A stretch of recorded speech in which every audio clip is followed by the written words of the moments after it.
Good evening, baseball fans, and welcome to Lexington Town Center High School for tonight's Intercity League matchup between the visiting Middlesex Expos and your Lexington Blue Sox.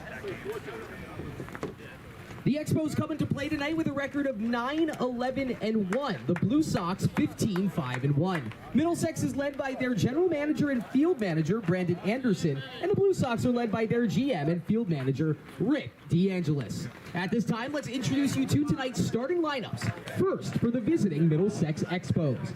Leading off, the center fielder, number 1, Edelson Tavares. Batting second, the shortstop, number 0, Kepler Peralta. Batting third, the designated hitter, number 15, Eduardo Soto Cespedes. Batting cleanup, the left fielder, number 33, John Batista. Batting fifth, the second baseman, number 4, Josh Bone. Batting sixth, the first baseman, number 3, Jose Paulino. Batting seventh, starting in right field, Alex McDonough. Batting eighth, the catcher, number 5, Imanol Ramos. Batting ninth, the third baseman, Jonathan Rodriguez. And pitching for the Expos tonight, the right-hander, number 19, Luis Cespedes. Now let's meet the starting lineup for your Lexington Blue Sox. Leading off, the extra hitter, number 46, David Vanderzauer. Batting second, the second baseman, number 4, Brendan Jones. Batting third, starting in right field, number 9, Jake McElroy. Batting cleanup, the designated hitter, it's Jules, number 25, Julian Alvarez. Batting fifth, the shortstop, number 5, Luis Atiles. Batting sixth, the center fielder, number 33, Nick Anderson. Batting seventh, the first baseman, number 19, Luke Ward. Batting eighth, the left fielder, number 28, Owen McKiernan. Batting ninth, starting at third base, number 47, Ryan Grundy. Batting 10th and catching, number 41, Brendan Doyle. On the mound for the Blue Sox, the right-hander, number 40, Chris Wannett. Fans, we ask that you enjoy the game tonight under all tenets of good sportsmanship. Reminder, we defer to the umpiring crew on any and all decisions regarding potential ejections, and their decisions are final. We'll hand off the field to the players momentarily. Enjoy the game tonight. Let's play ball.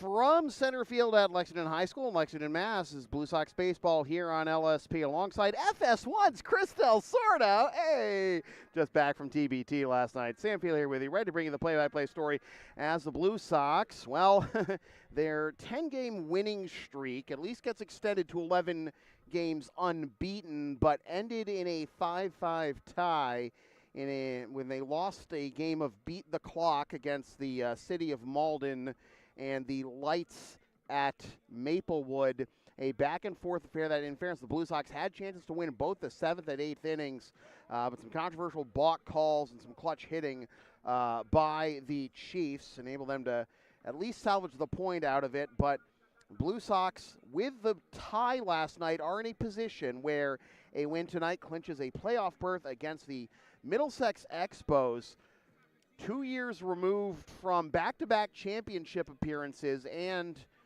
also defeating the Blue Sox 3 years ago in the ICL Championship Series, back-to-back, actually 3 straight championship series appearances, and one of those won championship against the Blue Sox. They're below 500 with 7 games left, and in a dogfight, pun intended, with the Reading Bulldogs trying to force their way into that 5th and final playoff spot. And the Blue Sox, well, they're sitting pretty, but, you know, never want to get comfortable too early. And Expos in black and the Blue Sox in blue, and these are the lineups that Brandon Anderson and Rick DeAngelis have submitted. For the Expos, it's going to be Edelson Tavares leading it off in center, followed by Kepler Peralta at short. Eduardo Soto Cespedes is the DH. John Batista is in left. Josh Bone is at second. Jose Paulino is at first. Alex McDonough is in right. Emmanuel Ramos is behind the plate. And Jonathan Rodriguez rounds out the 9-man lineup at third, with Luis Cespedes on the mound. Meanwhile, for the Blue Sox, they're about to take the field. David Vanderzaulen leads things off as the extra hitter, followed by Brendan Jones at second. Jake McCarthy is in right. Jules is at the DH slot. Luis Atiles is at short. Nick Anderson is in center. Luke Ward is at first. Owen McKiernan at left. Grundy at third. Ryan Grundy at third. And Brendan Doyle rounding out the 10-man lineup behind the plate, with Chris Wannett making the marathon commute up here from New Haven to toe the rubber for the Blue Sox, hoping to pick up another win.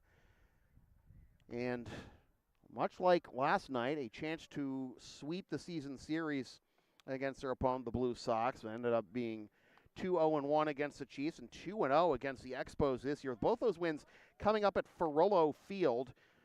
ICL baseball returning to Woburn thanks to the Middlesex Expos. And the Expos again in a dogfight for that fifth and final playoff spot with the Bulldogs. And they are coming off a 3-1 loss to the Bulldogs here at LHS last night. And just before that, on Monday, a 3-2 loss at Morelli to the Melrose Americans.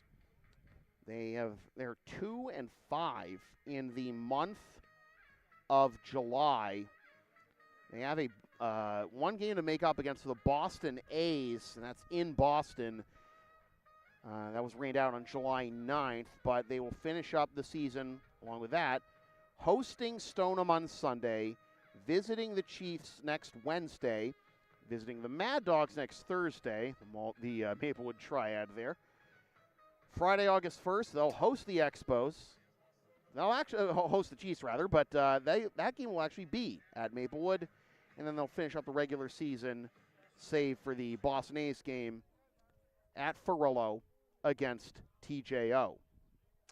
Blue Sox in the middle of a triple back, and it's actually in the middle of a span of 6 games in 8 days. Really knocking them down here, trying to assure themselves of the first-round bye and maybe even a maybe the number 1 overall seed, because they have mass envelope over at Minuteman tomorrow night, and the weekend off, and then Monday, Tuesday, Wednesday, hosting the Bulldogs, visiting the Mad Dogs, and hosting the Sabres.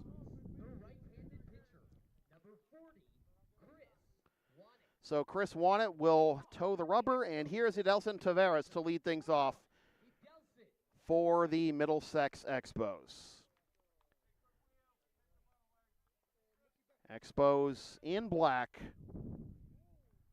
Blue Sox, shockingly enough, in blue. First pitch coming at you, 8:05, swung on. Popped to foul territory. Oh, and he's sliding. He caught it. Are you kidding me? What a start to the game. At third base, Ryan Grundy kicking up a dust cloud. 1 pitch, 1 out. Now batting for the Expos, the shortstop, number 2, Kepler Peralta. I got a little worried. I told him he had room, and I wasn't sure. And that would have been all your fault, Chris. Here's Kepler Peralta, who takes a strike, 0-1.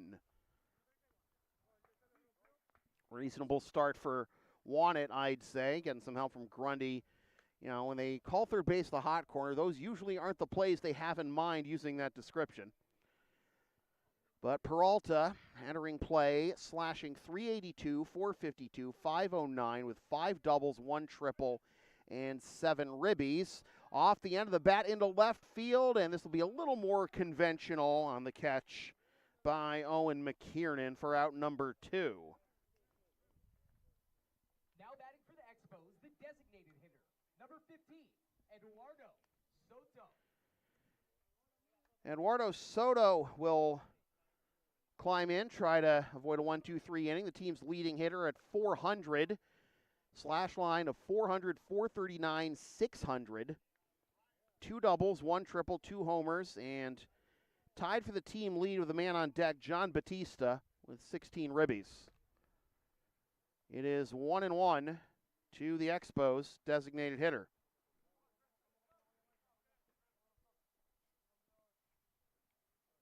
Down and away, 2-1.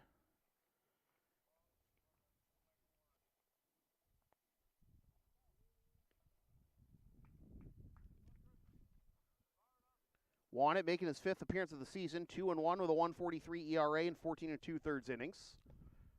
Watches that one go outside, 3-1 in those 14 2/3 innings. 19 hits allowed, 10 runs, but only 3 of which are earned, walked 3 and struck out 13. That hits the outer edge, and the count is full.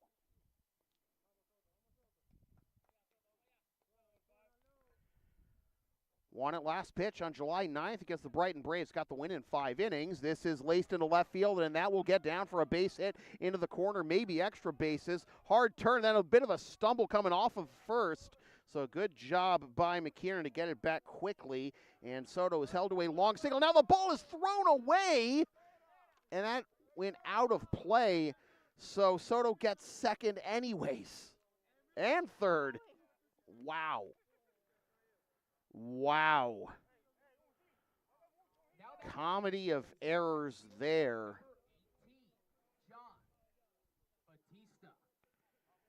That only ends up being a single for Cespedes, and then an error, or possibly 2, putting the first run of the game 90 feet away for John Batista, who lives in lore on this here YouTube channel. If you go back in the shorts section and go to the very first one all the way down.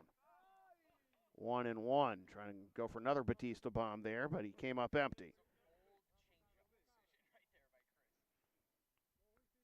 1-1 is the count to Batista, again tied with Soto for the team lead in RBIs with 16. And his slash line overall in the season is 371, 457, 657. 11-14 OPS, 7 doubles, 1 homer, 16 ribbies.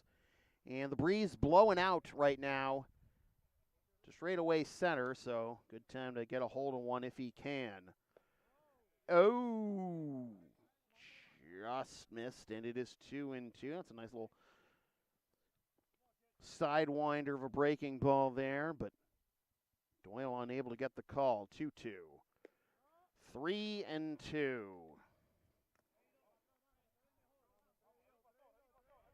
The Expos can beat you in a lot of different ways. They've got the power, obviously, and they also have great speed, 35 out of 37 as a team in stolen base attempts. A fly ball into right center field, and Mr. Anderson makes sure the 2-out single and error do not come back to haunt Chris Wannett. Happening in the books, Expos nothing, and the Blue Sox coming up. LSP and Shipping Shield are partners in card. Shipping Shields are the eco-friendly sports and gaming card shipping protectors, trusted by yours truly, made in the U.S. and Canada on 100% recyclable cardboard. Use the checkout codes and the link on the screen and in the description for a discount on your order. We may receive a commission from those orders, but we thank you for your continued support of whatever this is.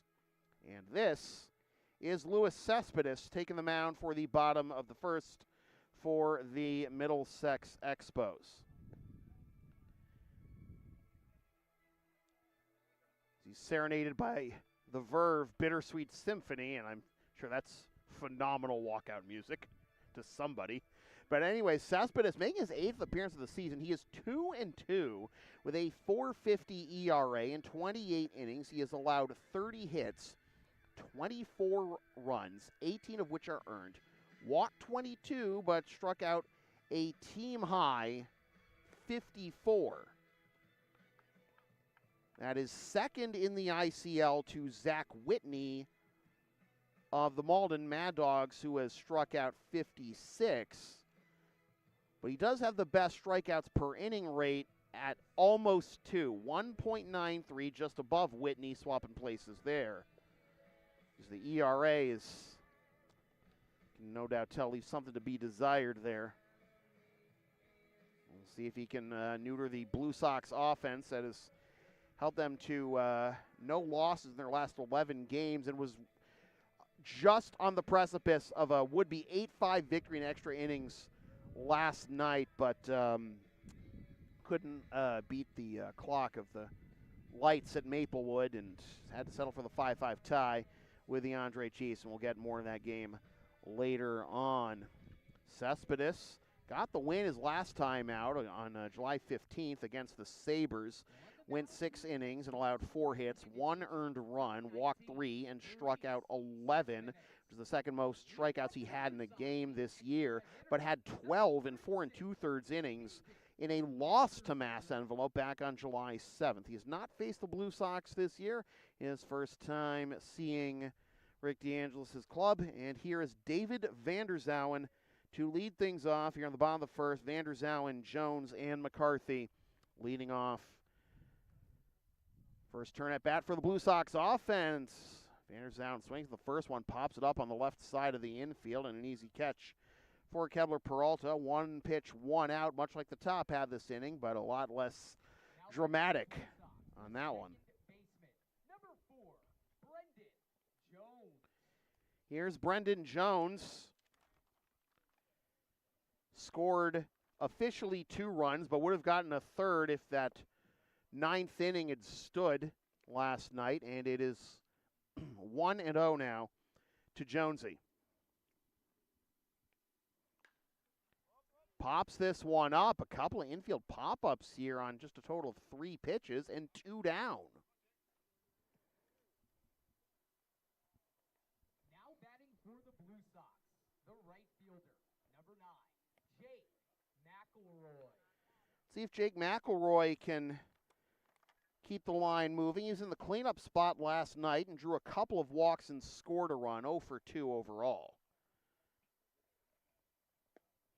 It's down and in for a ball, and it is 1-0.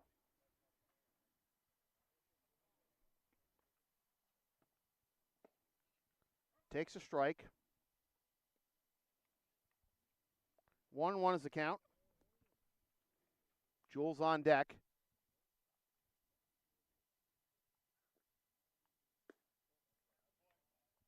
2-1.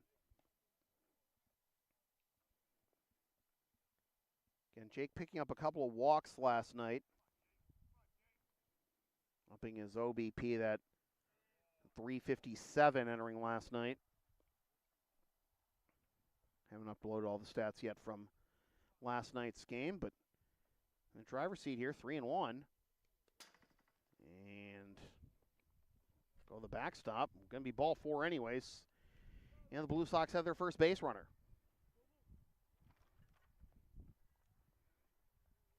Now batting, the designated hitter, number 25, Julian Alvarez.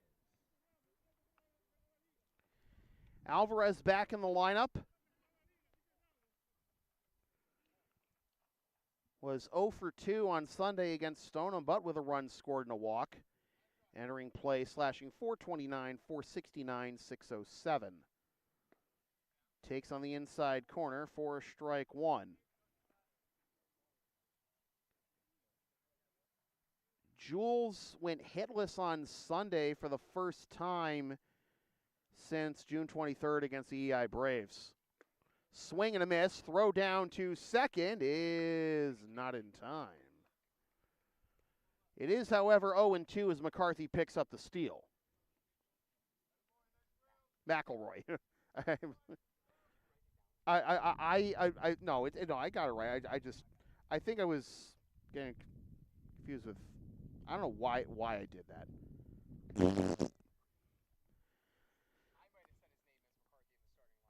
You might have, but I was also reading this, and it says McElroy, and I'm just tired, boss.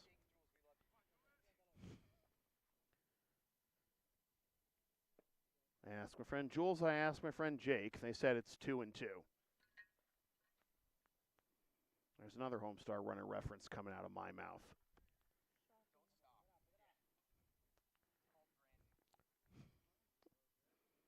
Just waiting for the cease and desist from Litigation Jackson. Grounder to the left side. Nice stop. Oh, a busy inning over there at short for Kepler Peralta, and that keeps the Blue Sox off the board in the bottom of the first. We go to the second. No score. Left on And we got, obviously, the camera drifting a little bit because I'm an idiot. Advertising opportunities are available on LSP. Sponsor our content for as low as $25 a spot, whether you want to promote a business, product, or event, or send a message of support to a player, team, or coach. Email yours truly for all the deets.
Josh Bone to lead things off here in the top of the second. Get the score bug right in just a moment.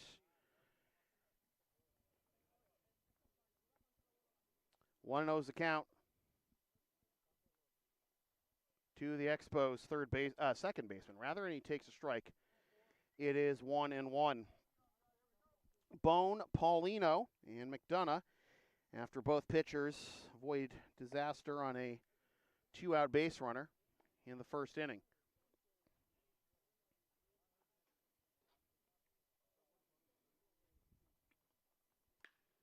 This is driven into right center field. Anderson on the run. It gets down, splits the gap. He'll whip it back into the infield, but it is a leadoff double for Josh Bone.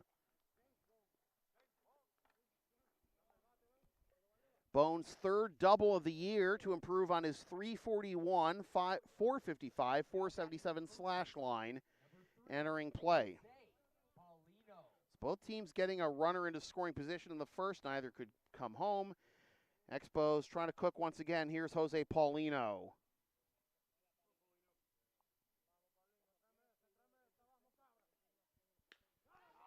Into center field, coming in hot is Anderson. Lets it drop in front of him. And then he bobbles it.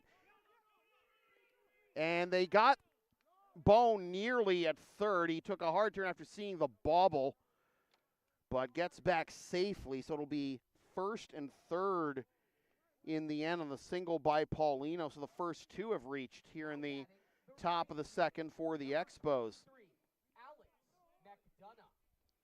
Paulino picking up just his 9th hit and 43 at-bats to improve his 190 average entering play, but 4 of his 9 hits have been for extra bases.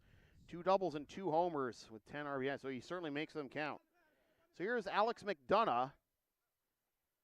Runs at the corners. Nobody out. And a good job by Doyle to smother that one. It is 1-0.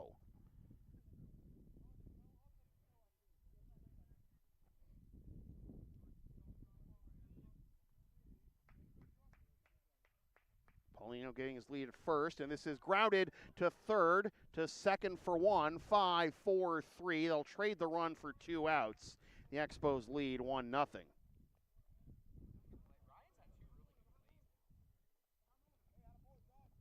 batting for the Expos, the catcher, number 5, Imanol Ramos.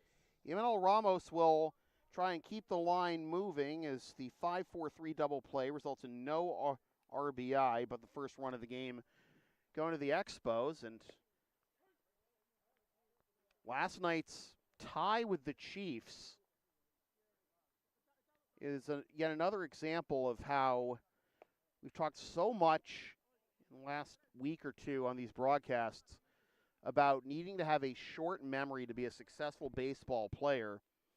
And, you can let those 2 runners getting on to start the inning eat at you the whole time, or you can say, you know what, I'll trade the run for 2 outs and let's get my ender. And that's the mindset you got to have as want it right now.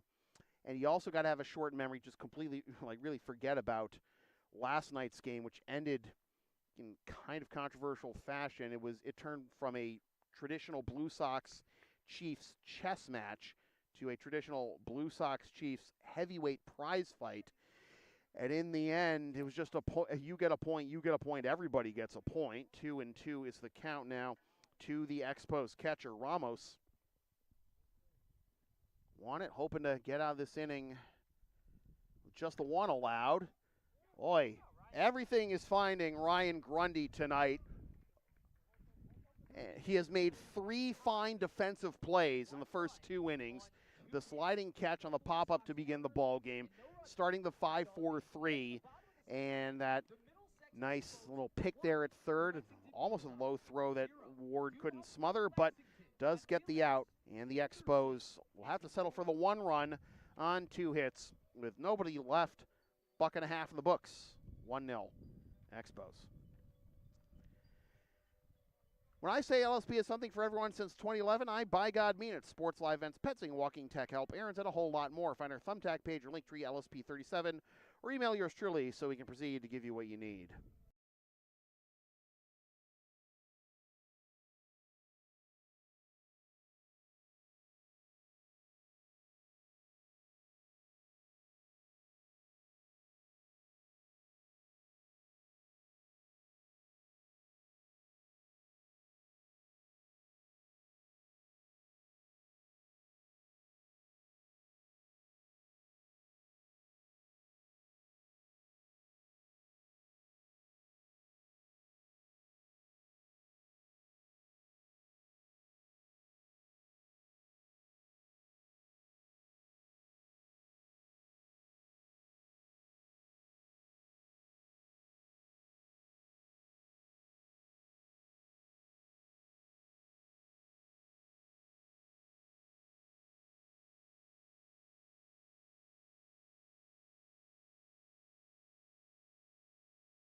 We go to the bottom of the second, and it'll be Atiles, Anderson, and Ward due up against Luis Cespedes.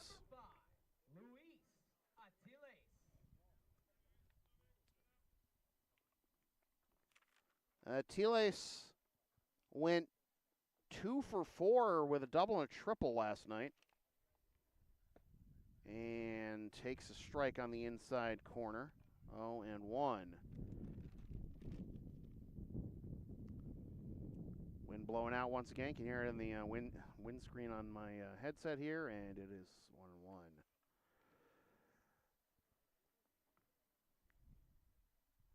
Atiles, those 2 extra base hits he had last night, the double and the triple, were his first since his 2-run home run against the Bulldogs as a foul ball. Up to 10 hits now on the year.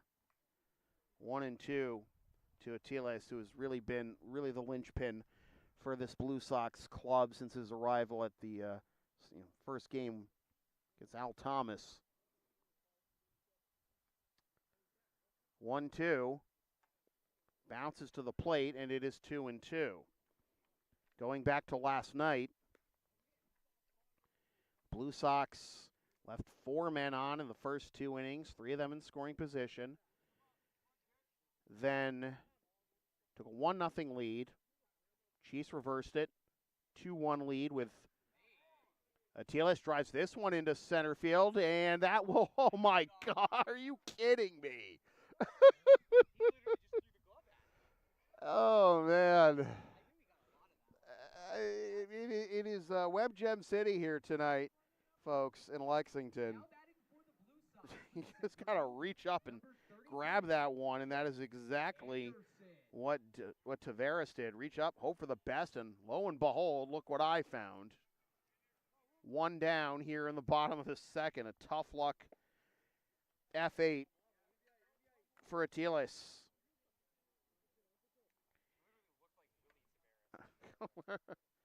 Willie Mays Tavares.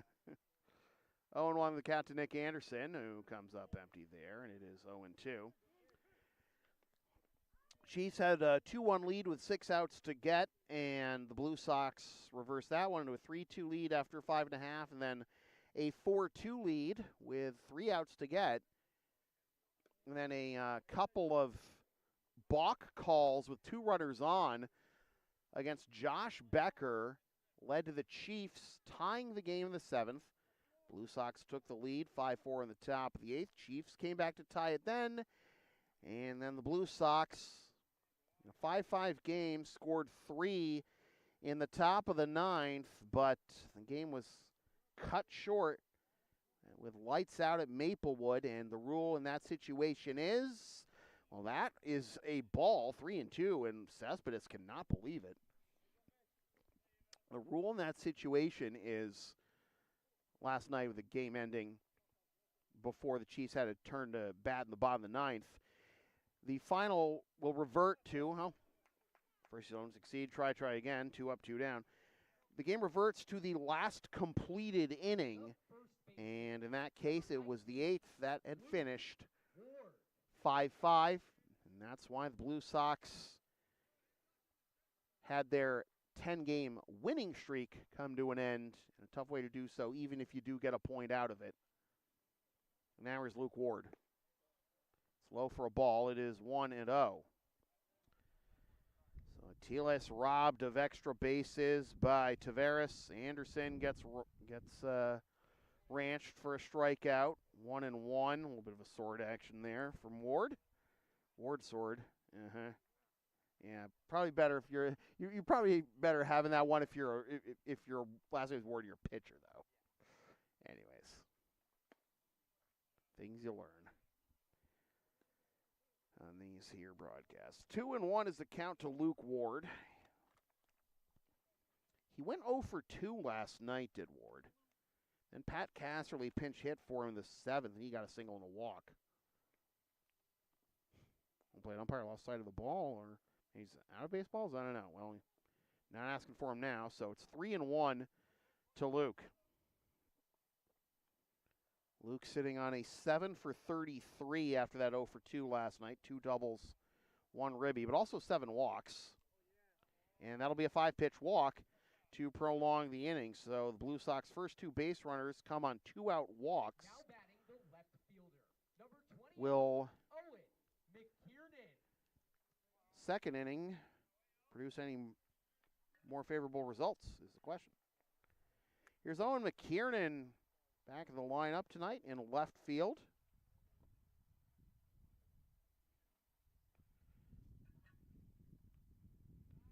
McKiernan playing just his 6th game of the year, but he's made his appearances count.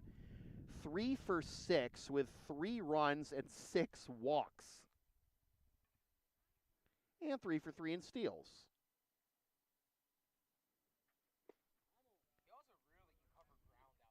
Oh, he absolutely can, yeah. I mean, if it weren't for Nick Anderson, you'd probably see him in center field.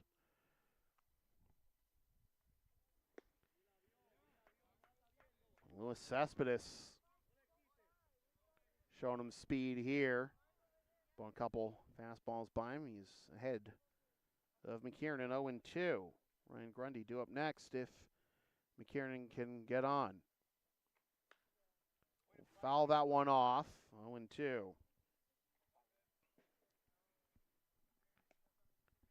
Tyler Ferdinand, who helped spark rallies that allowed the Chiefs to stay in last night's game and eventually salvage the point. He was the manager for the Chiefs last night. Anthony Perry on assignment. That is up and away for a ball. I could hear him talking I assumed a Perry on the phone last night after the game. He says, hey, at least it doesn't go as a loss on my managerial record. But Ferdinand, continuing to be a thorn in the side of the Blue Sox. From the number 9 slot in the order, told you all about his, off-the-bench heroics all postseason long. For Juan Parra had gotten hurt. Parra has also been limited for the for the Chiefs rather this year, but Blue Sox offense also limited here tonight as had a strike 3 called, and we're through 2, 1-0 Expos. We will head to the top of the 3rd inning. The Middlesex Expos 1, the Lexington Blue Sox 0. Due up for the Expos in the top of the 3rd, Rodriguez, Taveras, and Peralta.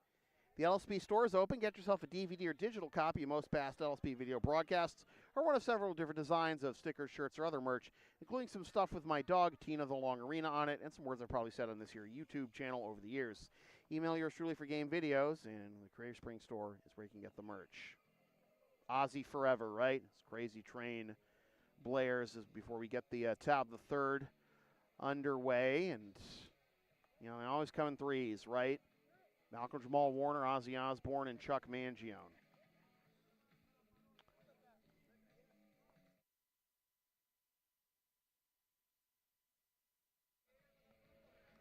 Anyways, nobody asked for Real American, though, did they? No. Okay, good. Just making sure. Today we are all the Iron Sheik.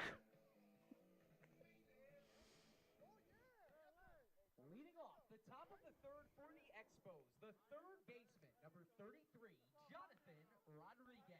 Here's Jonathan Rodriguez to lead things off in the top of the 3rd for the Expos, to be followed by Taveras and Peralta, and takes ball 1. 1-0. J-Rod, the Expos' 3rd baseman. 1-1 is the count. 167, 342, 200 is slash line. 1 double and 8 ribbies. 1-2. Rodriguez actually has more walks than hits so far this year. 7 walks to 5 base hits.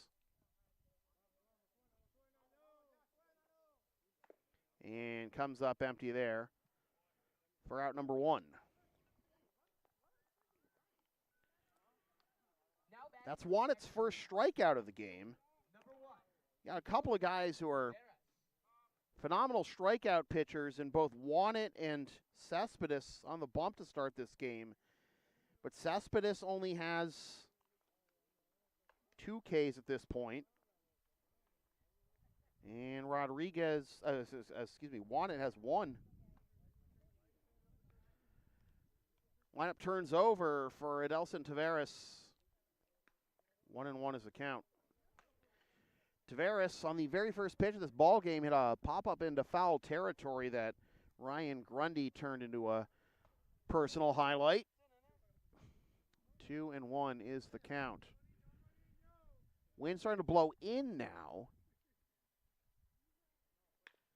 Grounder to the right side. Funny hop at second, but still in time at first. Great job by Brendan Jones doing a plie to prevent that one from getting into the outfield. 2 up, 2 down.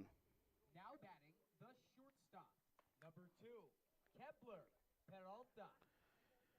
So it'll be up to Peralta to try and keep the line moving. He flew out to left his first time up. 1 run on 3 hits for the Expos. No runs, no hits, and 1 error for the Blue Sox so far. Fly ball into left towards the line. That'll land foul. 4 strike 1.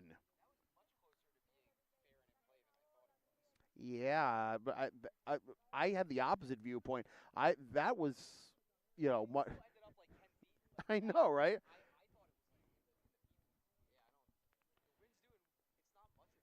No, the burst of wind that we have felt or heard. You have an official broadcast. I don't know. I thought I saw a branch come down the process. Mm-hmm. Not playing Frogger here. Fly ball the other way into left. McKiernan, a 1-2-3 inning for Chris Wannett. 2.5 in the books. 1-0 visitors. We will head to the bottom of the third inning. The Middlesex Expos 1, the Lexington Blue Sox 0. Due up for the Blue Sox in the bottom of the third, Grundy, Doyle, and Vanderzauer. Are you down with the sound called LSP? Of course you are. Then follow and support us on the web. Linktree, Facebook, YouTube, PayPal, Creator Spring, LSP 37. It's the right thing to do.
Ryan Grundy.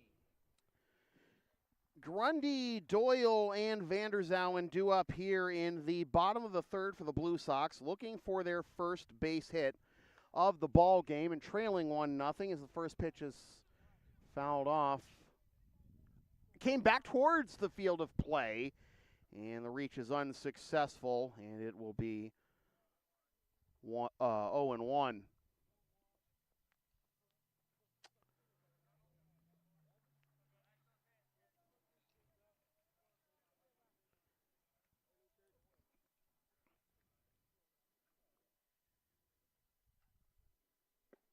Swing and a miss, 0-2 now to Grundy.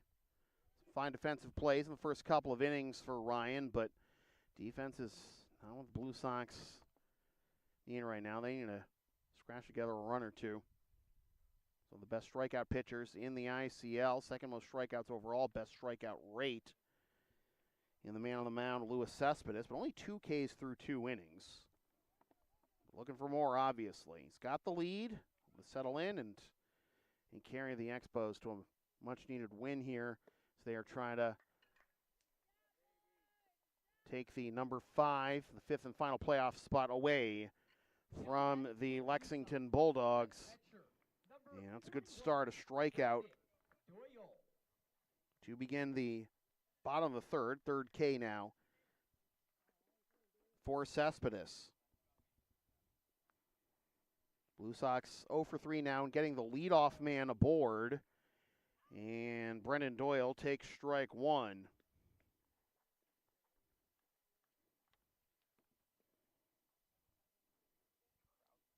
Doyle getting the start behind the plate. Comes up empty there, and he is looking for his first hit of the year. 0 for 3. Does have 2 runs scored.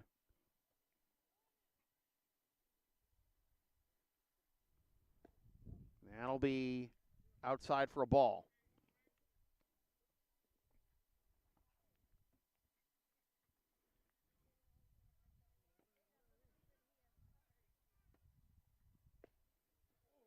Oh boy, 2-2. Did not get the call there, and you could see the catcher Ramos getting ready to fire it around. Strike zone's been really consistent inside outside. It just seems like everything is like low strikes are being called. Mm-hmm. Top of the strike zone is not. So it's not. There hasn't been anything inconsistent about it. It just feels like a lower Yeah. point of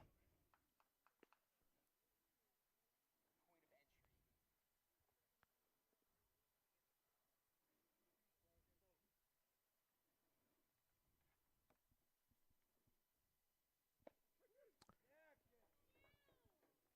Back-to-back Ks. 2 up, 2 down, 3 in a row now for Cespedes, and the 4th overall. And I think he's starting to get in the groove here. The only 2 base runners he's allowed were 2 out walks in the first to McElroy, and in the second to Ward.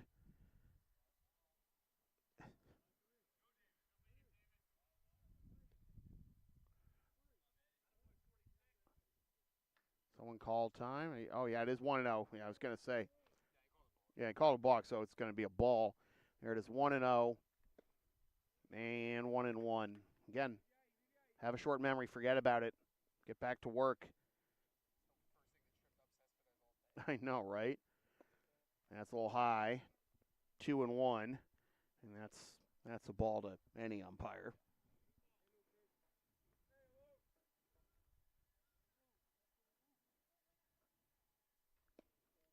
Three and 1.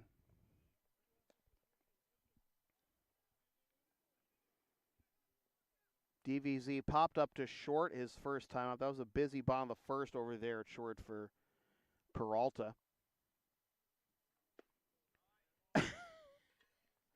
Same song, different verse, a 2-out walk. Now batting the second baseman, number 4, Brendan Jones.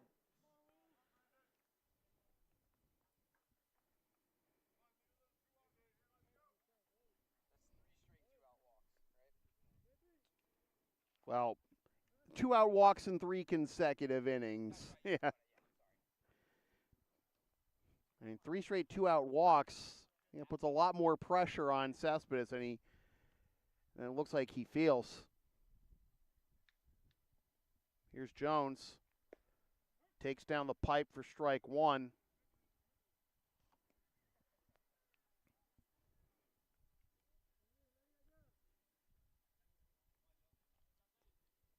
Talking before the game about how we got through the first 3 innings last night in just under an hour, but we are just 39 minutes into this, and we're in the third.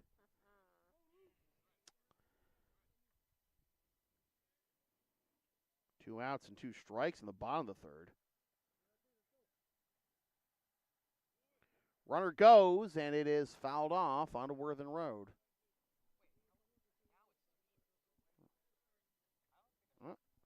I think it's 1-2, yeah. He called catcher's interference? Is that what happened, or? I was going to say. All right. I think we're all a little tired.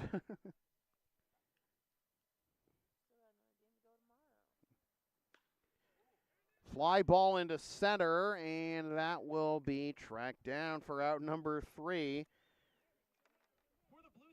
Tavares. Routine fly ball there. The Blue Sox, once again, unable to take advantage of a 2-out walk. We go to the 4th, 1-0 Expos. Our next broadcast, as Katrina was just saying, another one tomorrow, as the Blue Sox take on Mass Envelope in interleague action, a makeup game. That'll be a Mass Envelope home game. And that'll be a 7:30 first pitch over at Minuteman.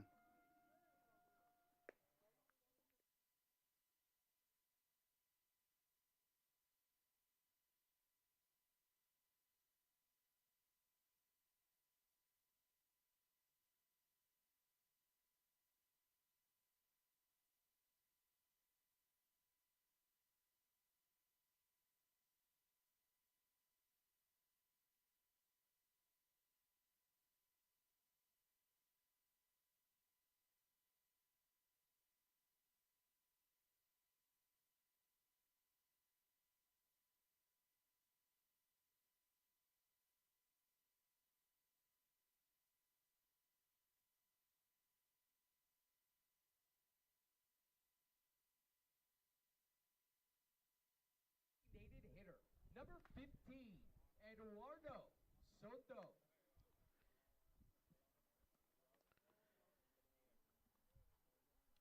Heart of the order due up for the Expos here in the top of the 4th, up 1-0.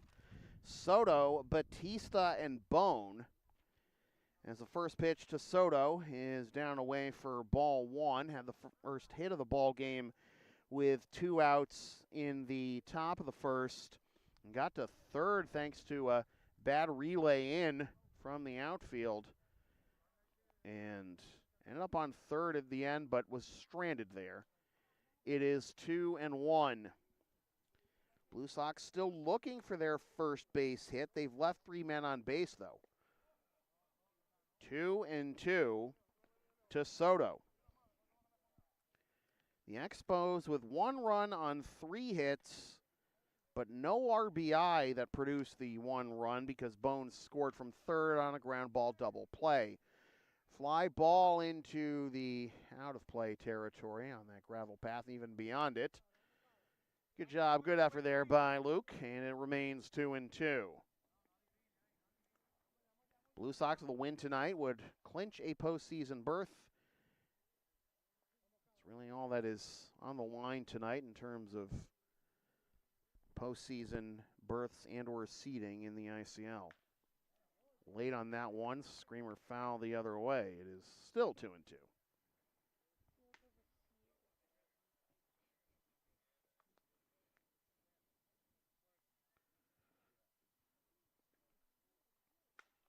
Popped up on the infield. Looked like the ball's knuckling a bit. Got caught in the wind.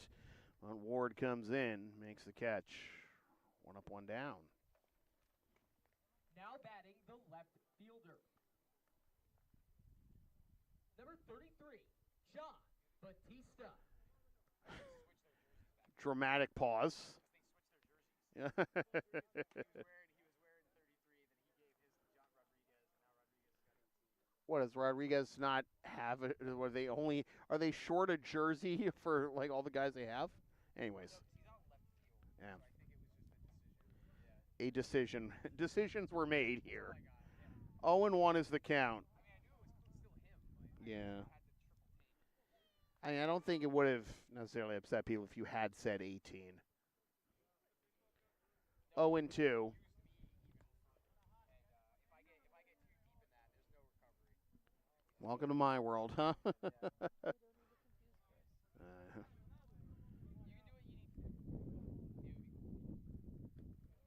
Down and away, ball 1.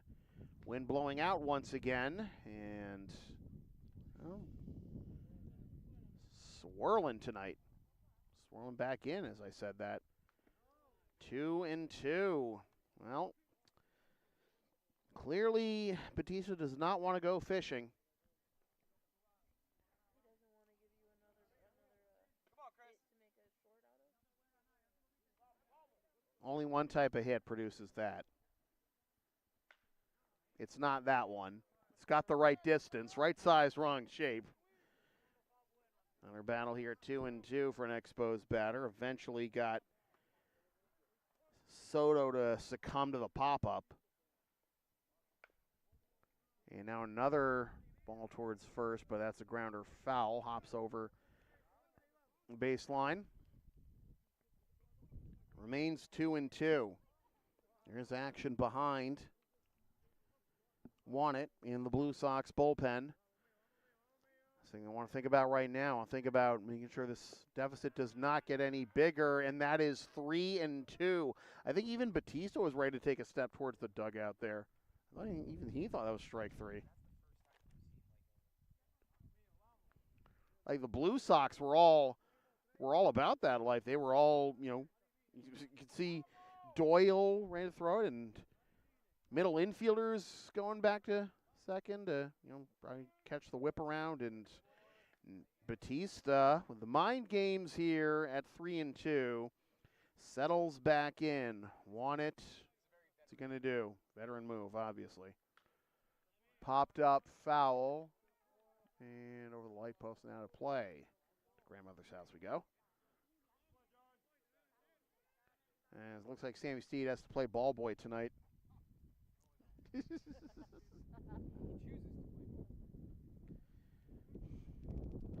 Full count. Wind gusting.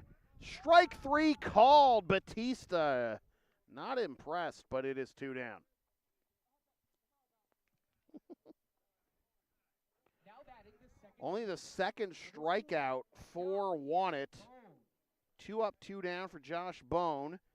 Led off the second with a double and came around to score what is so far the game's only run. It's down low for a ball. It is 1-0.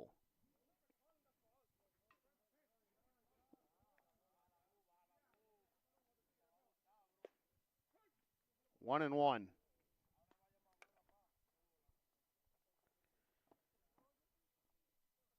At 15-5-1 tonight, the Blue Sox with a win will assure themselves of at least fifth, which does clinch a playoff berth, and a fly ball the other way to right. It's another 1-2-3 inning for Chris Wannett. He's retired 8 in a row, and we're halfway home, still 1-0, Expos. Due up for the Blue Sox in the bottom of the fourth, McElroy, Alvarez, and Attila. LSP and Shipping Shield are partners in cards. Shipping Shields are the eco-friendly sports and gaming card shipping protectors trusted by yours truly.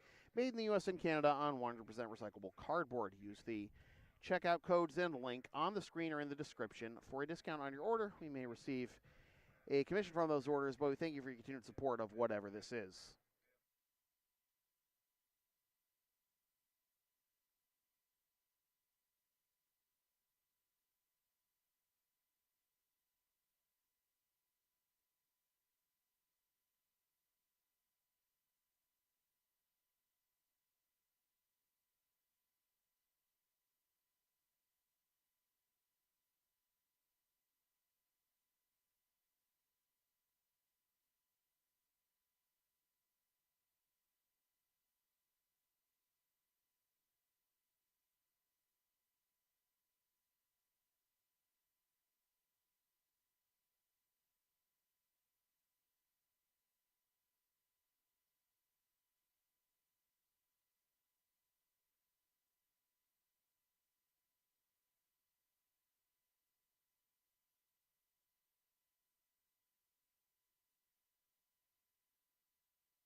Three, 4, and 5 due up for the Blue Sox here on the bottom of the fourth. McElroy, Alvarez, and Attiles. McElroy became the first Blue Sox base runner back in the first 2 down with a walk. That is the only way Blue Sox have gotten anyone on base tonight. 2 out walks. I mean, it was ball 4 anyways. Down low for a ball, and it is 1-1. Wannett has retired 8 in a row. The Blue Sox have not been able to get really any offense going to reward those efforts, and now McElroy is behind in the count. 1-2.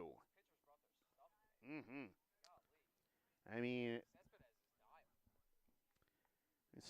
this was how the game started last night, too. No telling what's going to happen in the back half of this game, as we are halfway home. 1-0 Expos, 1 run on 3 hits. We haven't had a base hit since Paulino's single to make it first and third. Nobody out to start the top of the second.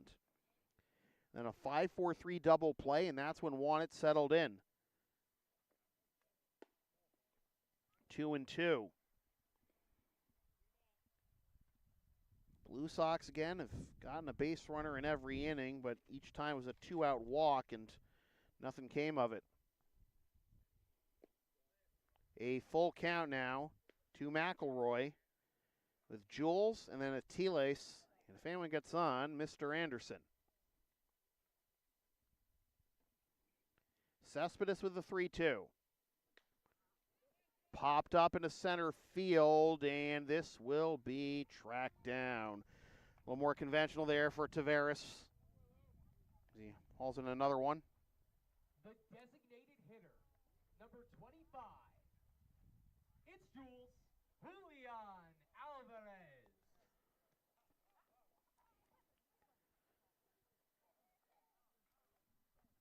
It feels like Attiles' fly out to Taveras to lead off the bottom of the second is really the closest the Blue Sox have come to a run, because that ball was absolutely scorched, and the only hope Taveras had in that situation to just throw the glove up and see what happens paid off.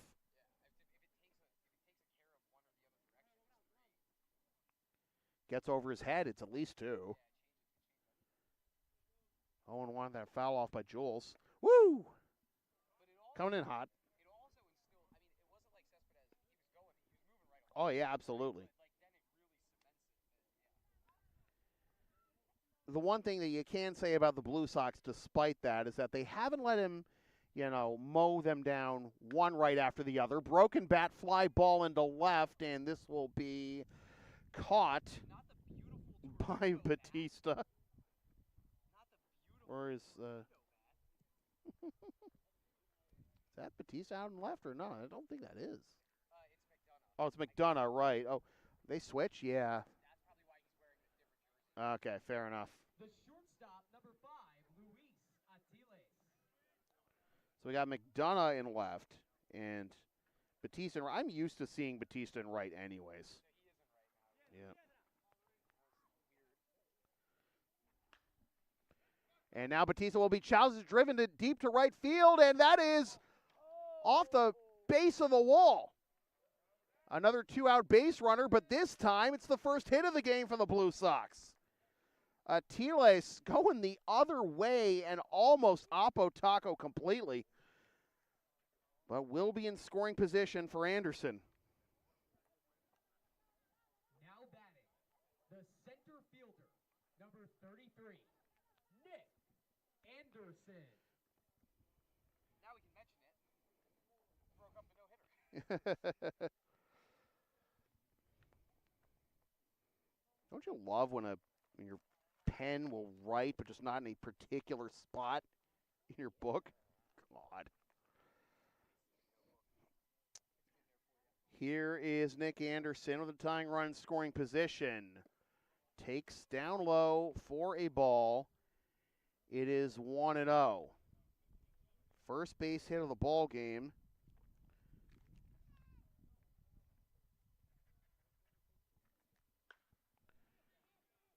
Fly ball into center. Taveras going back and makes the catch. Well, so close and yet so far. It remains 1-0 Expos. We are headed to the 5th inning. The Middlesex Expos 1, the Lexington Blue Sox 0. Due up for the Expos in the top of the 5th, Paulino, McDonough, and Ramos.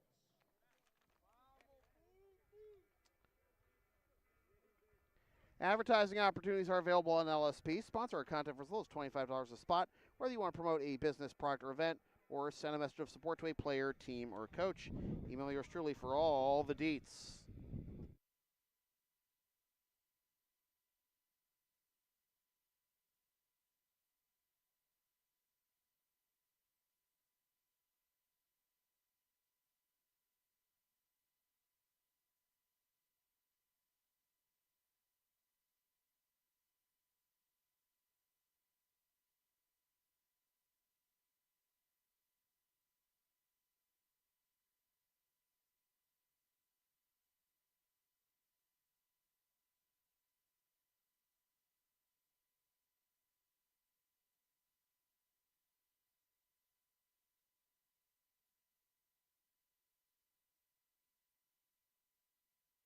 Leading off the top of the 5th for the Expos, the first baseman, number 3, Jose Paulino.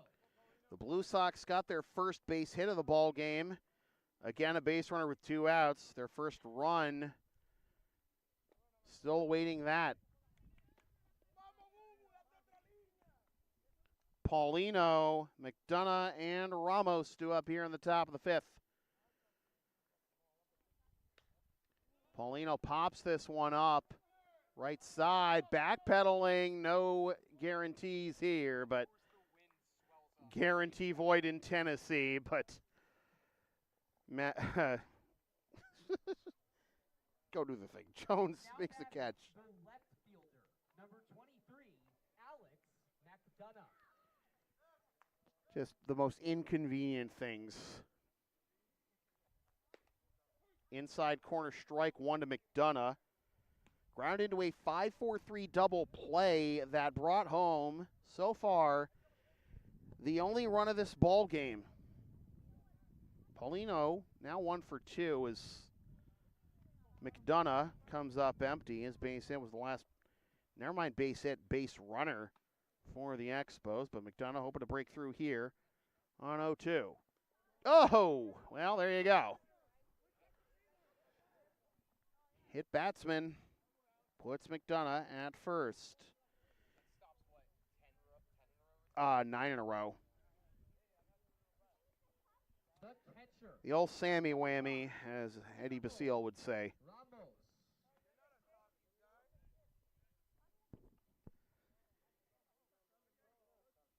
Here's Ramos. Ground out to third his first time up. Outside for a ball. 1-0. Want it? Still out there. No one warming for the Expos. Ward able to hang on to that one, and McDonough back safely.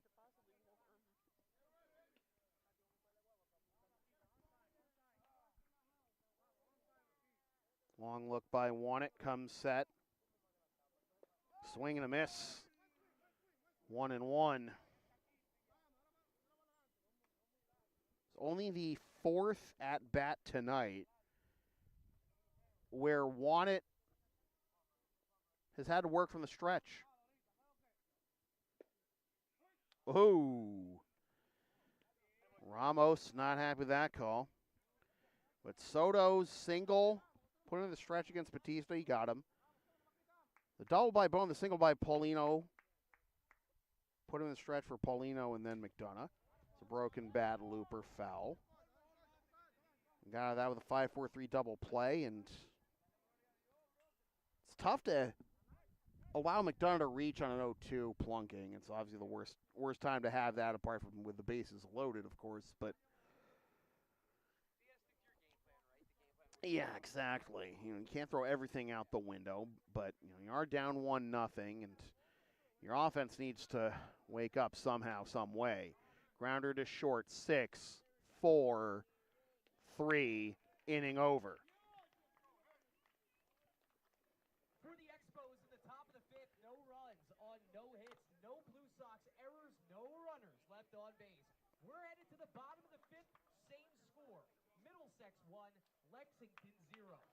Second inning and second double play of the night turned by the Blue Sox defense. And we go to the bottom of the fifth. Still 1-0. Expos. When I say LSP is something for everyone since 2011, I, by God, mean it. Sports, live events, pet singing, walking, tech help, errands, and a whole lot more. Find our Thumbtack page or Linktree, LSP37, or email yours truly so we can proceed to give you what you need.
We go to the bottom of the fifth. Whoa, and a warm-up pitch thrown by Cespedes bounced high and almost over the backstop. And the Blue Sox getting their first hit of the ball game last inning. The two-out double by Atiles, but still haven't been able to bring anyone home. All four of the Blue Sox base runners came with 2 outs. And that was the end of the inning after that. McElroy with a walk, Ward with a walk, who's now up to lead off the bottom of the fifth. Vander's out, 2-out walk, and then the 2-out double by Atiles. Whole lot of nothing in the end. So it's Ward, McKiernan, and Grundy, and if anyone gets on Doyle, 5 innings in the book so far for Chris Wannett. Just the 1 run allowed on 3 hits, no walks, 1 hit batsman, and 2 Ks, but on the short end of the stick right now. And Ward now behind 1 and 2. Cespedes through 4 innings, 3 walks, 1 hit, no runs, 4 Ks. Had all 4 of those coming in a 5-batter span between the second and third innings. Striking out Anderson and McKiernan for the last 2 outs of the second, and then Grundy and Doyle for the first 2 outs of the third. 1-2. Down and in, 2 and 2. Now, the Blue Sox were swinging early and often, trying to ambush Cespedes in the early portion of this game. They've done a good job working the counts as the game has worn on, and Ward becomes the first leadoff man to reach base for the Blue Sox tonight. Don't have to wait around for 2 outs before they get someone on this time. Only the second hit of the ball game, though, for Lexington. Number 28, Owen McKiernan. So Ward has been on both times he's been up. Certainly an improvement over last night, which was 0 for 2. And 1 for 1 with a single on the walk. Here's McKiernan. Struck out swing his first time up. Squares to bunt. Gets it down. Slowed down beautifully. And then a double clutch. And Cespedes couldn't make a throw. It is first and second with nobody out.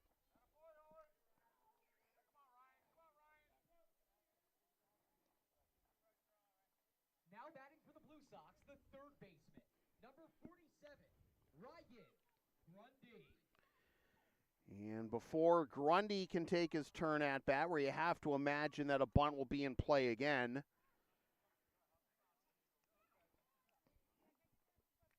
Mound Conference for the Expos.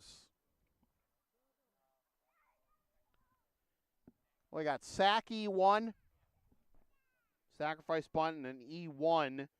Put McKiernan on. And here is Grundy with first and second in front of him. He's going to square. Oh, that is a beautiful. Oh, wait. Wow. Wow. Beautifully executed. I got thrown off there because I saw Ramos throw his hands up. I was half expecting another batter-catcher interference call, but the bases are loaded. What a beautiful bunt there by Grundy. Loads the bases. Number 10 spot, number 14, Pat Casserly.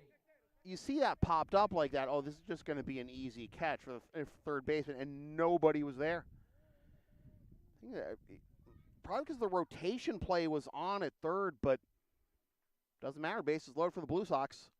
And Pat Casserly, who put in a couple of clutch plate appearances last night, although the second one won't go into stats. He did draw a walk in that 3-run top of the ninth that ends up not counting. He did single homer run last night. He pops this one foul and out of play into the area where the just shot putters train, where the farmers market occurs.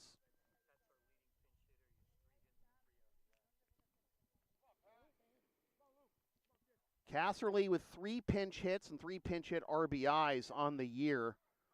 Looking for more. You didn't flinch. Well, 1 and 2. Mm-hmm. God. Casserly overall 214 on the year, plus the base hit last night, but 3 hits and 3 RBIs and pinch hit opportunities this season, including last night. 2 and 2.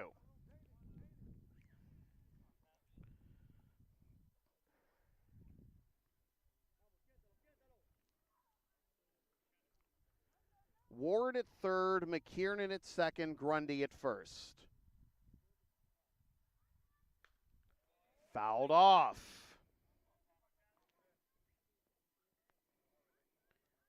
The Blue Sox had 4 base runners in the first 4 innings, and the first 3 have reached here in the 5th. 2-2 the count to Casserly in a 1-0 ball game.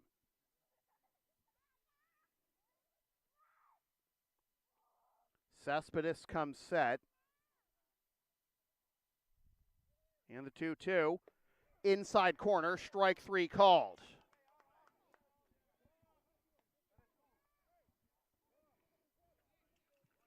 Lineup turns over for David Vanderzowen, trying to race his 0 for 1, walked last time, popped up to short before that, and 0 for 4 last night, so looking to break out in a big way here. But that is a ball, 1-0. Now, talking about short memory, as we have so often lately, for Cespedes, you just got to think you're 1 pitch away from getting out of this.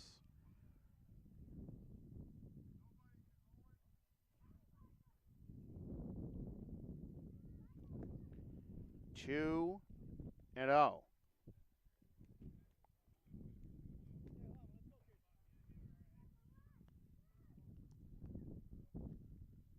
Bases full of Blue Sox to begin this inning, but then the called strike 3 on Doyle.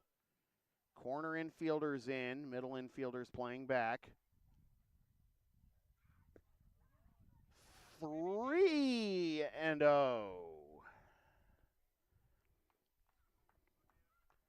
Well, no messing around now. Brendan Jones due up next. Game is tied.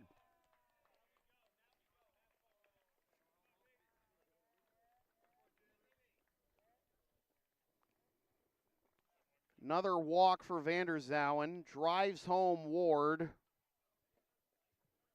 The second baseman, number 4, Brendan Jones. We are tied at 1. The bases are still loaded with 1 out. Vanderzowen picks up his 3rd RBI of the year. Driven into center field. Back goes Tavares. Makes the catch. Tagging from third. Here comes McKiernan to give the Blue Sox the lead. Well, feels like nothing's going to get out of center field tonight, especially if you got guys like Tavares and Anderson patrolling out there. But a sac fly by Brendan Jones gives the Blue Sox their first lead of the ball game. It is now runners at the corners.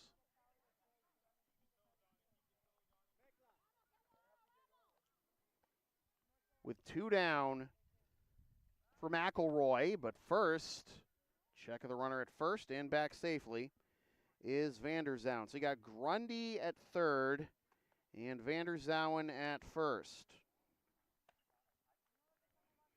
Jones with the sac fly and the RBI, giving the Blue Sox their first lead of the ball game. Another check over at first. This is Vanderzowen's baby boy getting some attention over there.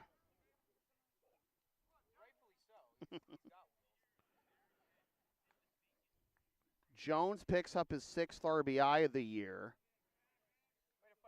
Vanderzowen is 4 out of 4 in stolen base attempts.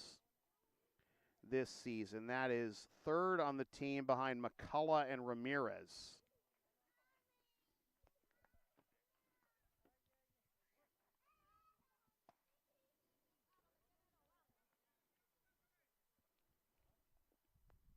Runner goes, pitches high, and the ball is held on to by Ramos to avoid Grundy sneaking in the back door. Stolen base for Vanderzau, number 5 on the year now. Blue Sox tied now with the Expos and Sabres for second in the ICL in steals as a team, but well behind the Malden Mad Dogs, running away with it with 57 steals as a team this year. Into right field, and that will get down for a base hit. 1 run scores. Here comes Vanderzau, and the throw is on line, and it gets away. It's a 2-run single.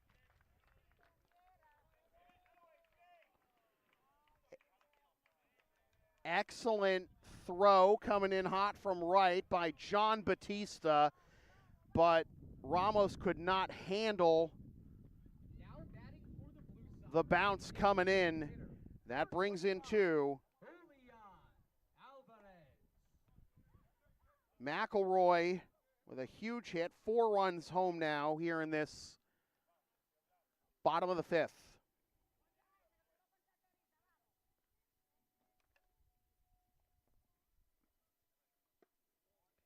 And that is up and in for ball 1.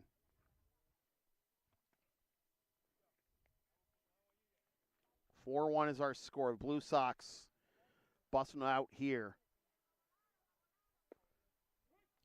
1-1.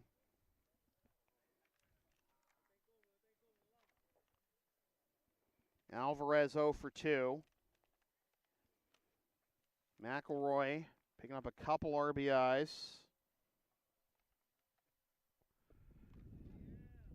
They'll appeal, and he went around, says the base umpires. That'll be 1-2.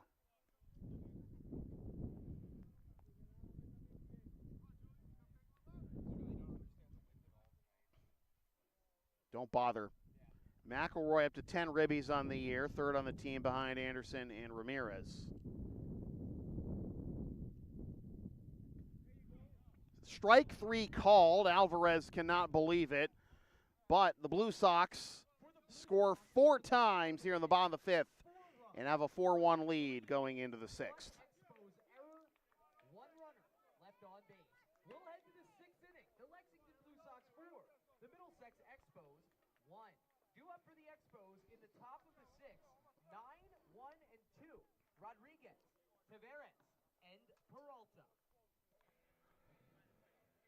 The LSP store is open. Get yourself a DVD or digital copy of most past LSP video broadcasts, or one of several different designs of stickers, shirts, or other merch, including some stuff with my dog, Tina the Long Arena, on it, and some words I've probably said on this here YouTube channel over the years. Email yours truly for game videos, Creative Spring for merch.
Top of the 6th for the Expos, the 3rd baseman, number 18, Jonathan Rodriguez.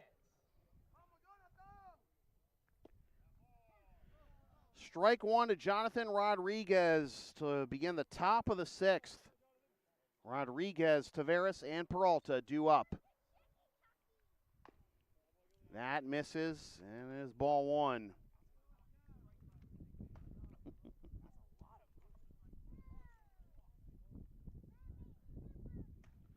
Michael O'Brien on the mound, and could hear from the Blue Sox dugout they weren't happy with that ball one call and that ball two call. Not should have not throttled that one either, but it's now 3-1. And yeah, the wind is just turning this game into Plinko.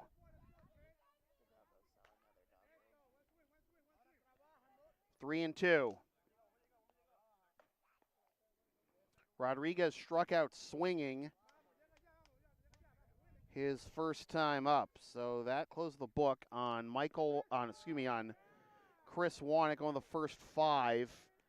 And Rodriguez coaxes a leadoff walk out of the new noodle. The center fielder, number 1, Idelson Taveras had a phenomenal game defensively so far, but is 0 for 2 at the plate, looking to erase that one. And it's downstairs for a ball. It is 1-0. Tying run still in the on-deck circle right now for the Expos, so Taveras needs to worry about getting on any way he can. Ooh, nearly took his helmet off. Well, it did take his helmet off, nearly took his head with him. That hit him is the question, and I don't think it did. I don't think it did. The Expos are pleading that it did, but it was up and in that, yeah, the recoil forced his helmet off, but oh, it did? I mean, yeah, fair enough. Yeah, oh, that is a hit by pitch.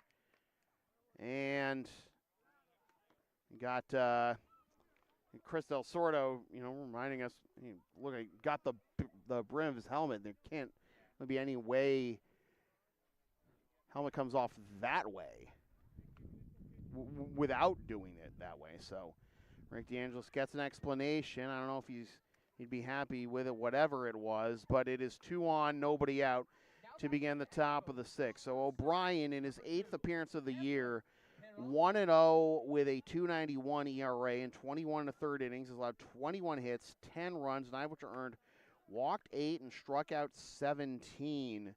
And now the tying run is indeed at the plate for the Expos, and that misses high for ball one. Oh my goodness. Something into the gap, and hey, even will probably play both Rodriguez and Taveras and could let Peralta run for a while. Grundy had been so good defensively at third base tonight, but that one gets past him. It's a base, it will plate a run in Rodriguez. It's 4-2. Oh my goodness. But that just makes the victories so much sweeter when you do, but the Expos looking to claw back into this one, pull level, maybe take the lead, and the big bat's starting to come up here.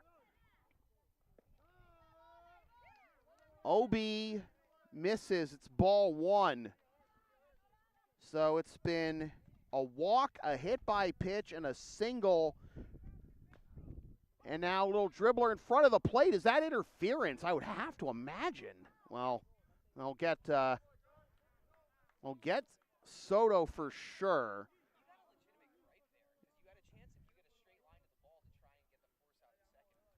Yeah, but the Blue Sox just are going to pick their battles here. They'll take the out on Soto. 2-3, but now Batista with a chance to tie the game, pops this one up in a foul territory, and Ward did not hang on to it. It is strike one. Round and round and round it goes. It is now second and third, one down, a 4-2 ball game. 0-1 the count to Batista. Fly out to center, a strikeout looking. Sure, he's glad to see Warnick go. 0-2.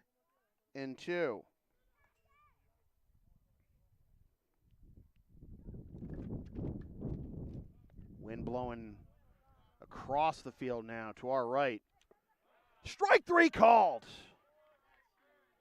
Batista rung up on strikes for the second time. 2 down for Josh Bone. The second baseman, number 4, Josh Bone. 2 down, second and third. Bone, double and a run scored in the second. Fly out to right in the fourth. In there for a strike, 0-1. Funny, when I went to University of Tennessee, there was a pretty good basketball player named Josh Bone. And then his brother was a 5-star recruit, Jordan Bone. Now It- he's over. It's never over. 1-1. In the bottom of the sixth, Blue Sox will have Atiles, Anderson, and Ward due up. Max Dushny, by the way, behind the plate after Casterly pinch hit for Doyle. And it's 1-2.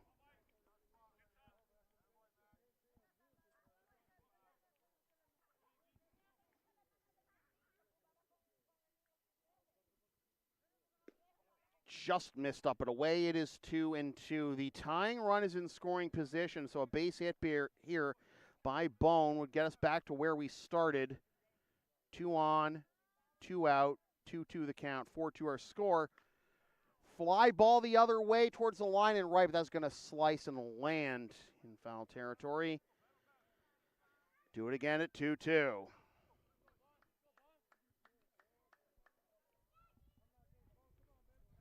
Jonathan Rodriguez began this inning with a walk.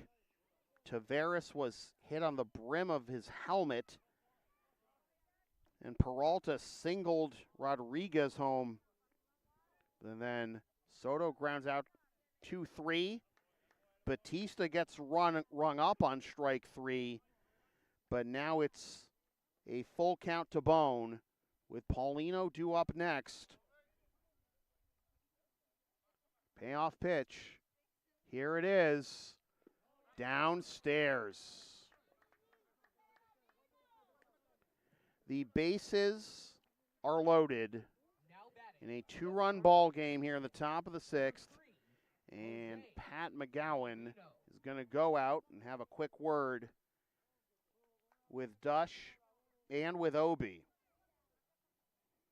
Bone reaches for the second time tonight. And Paulino will step to the plate. Again, a base hit should tie this game. With Taveras now at third, Peralta at second, Bone at first.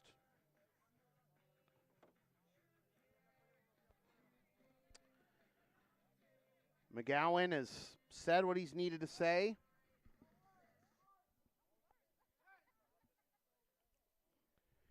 Sam Steed delivering signals to the Blue Sox infield. Paulino 1 for 2. Single in the second, pop up to second in the fifth. Takes up and away for ball 1.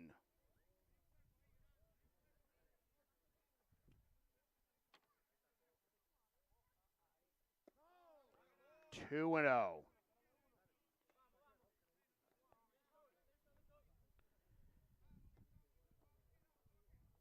Andre Chiefs and the EI Braves, their game tonight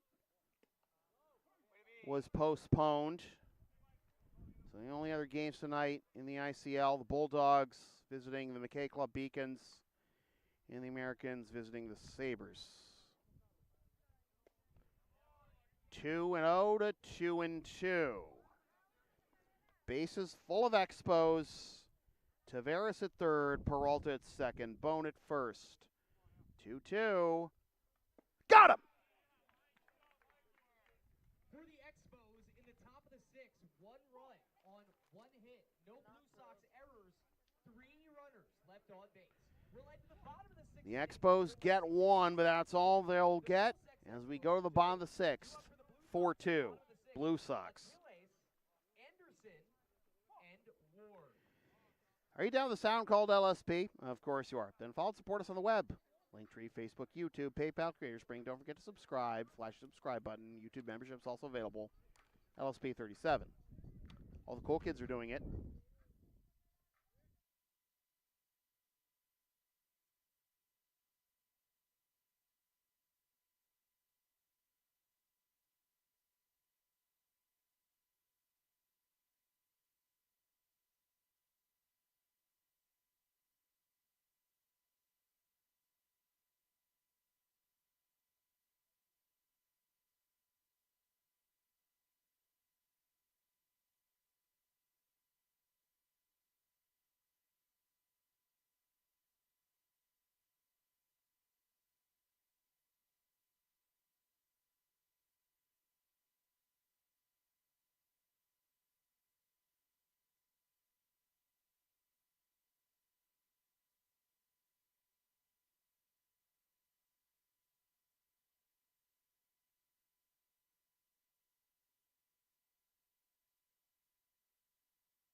We go to the bottom of the sixth. Atiles, Anderson, and Ward are due up for the Blue Sox. Getting out of Dodge with just the one run allowed by Michael O'Brien in that top of the sixth. The Expos got the first three men on. Only Jonathan Rodriguez came in to score. Atiles had the first hit of the ball game for the Blue Sox with 2 outs in the fourth, a double. Every other hit and all of the Blue Sox runs came in the fifth inning. 0 for 1, 0 and 1 is the count to Atiles, who is 1 for 2. 1 and 1. 0-1-0, 0-0-1 for the Expos on the line score for the runs. That's fouled off. 1 and 2.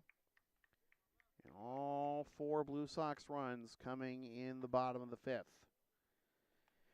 They loaded the bases with nobody out, but then Casserly struck out looking. Vander Zowen drew a walk to tie the game, then a sac fly by Jones and a 2-run single by McElroy. 2 and 2.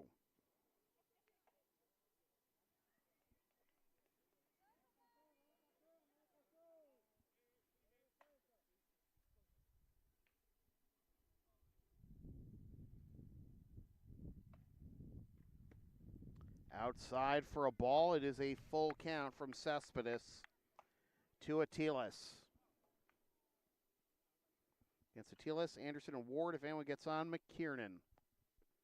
Atiles is ready to go. 3-2 pitch. Here it is. Little dribbler foul over towards the Blue Sox dugout. Nice little barehanded pick there. Is that Donato? I don't know. Sometimes you could use hands like that in the infield, but Cole's a pitcher. Ryan O'Rourke warming in the Blue Sox bullpen. Expecting he'll pitch the 7th. And that is a leadoff walk.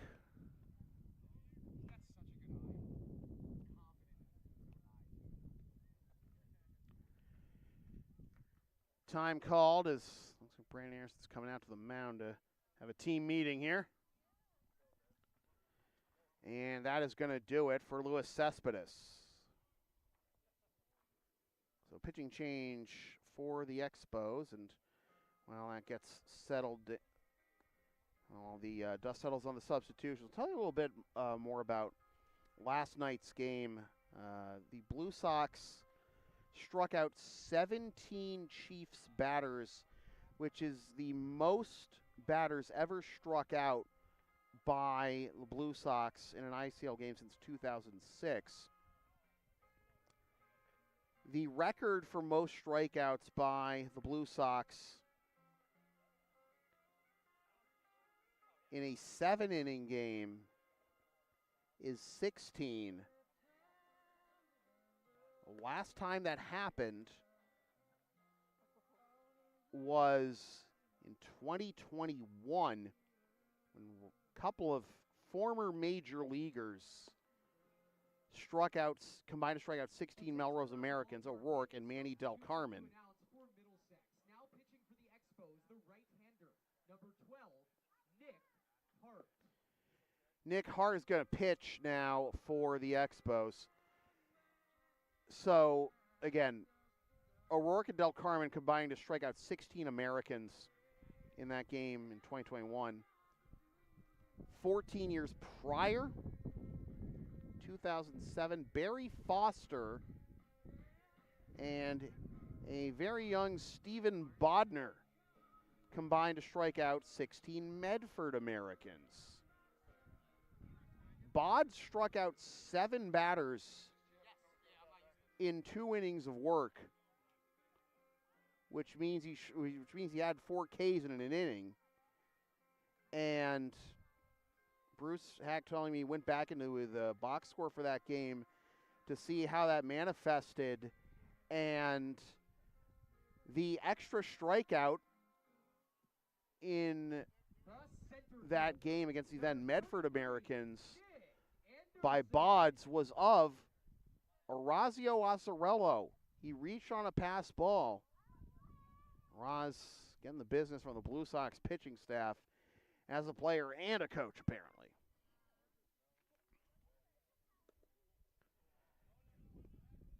Back pick attempt after the pitch got away from Ramos. Oh, boy. 1-0 is the count to Nick Anderson. Another pickoff attempt. He got close on the back pick after the ball and even closer there. 1-0 is the count.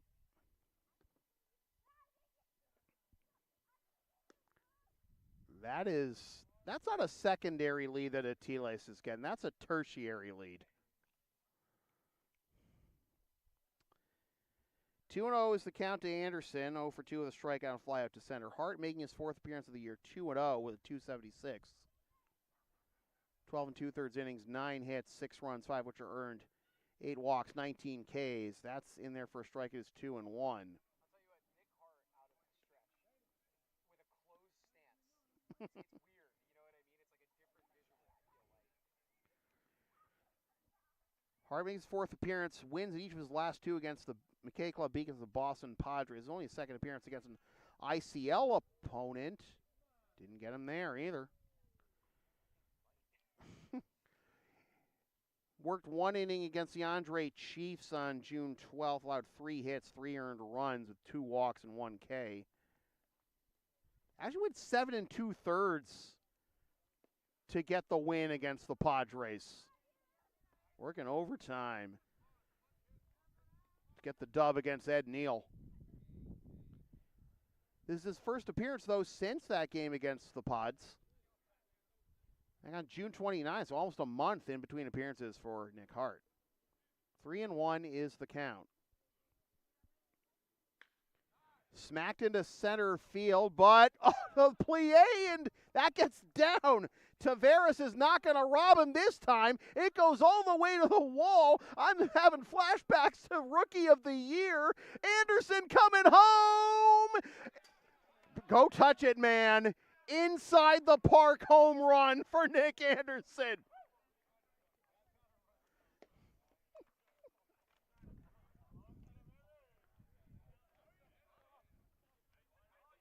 stuff.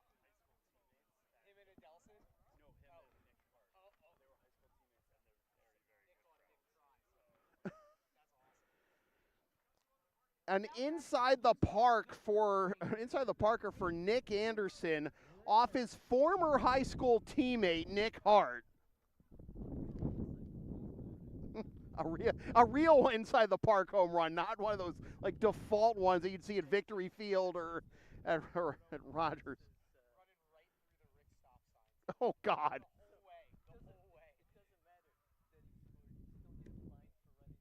The whole way. For those of you who don't understand the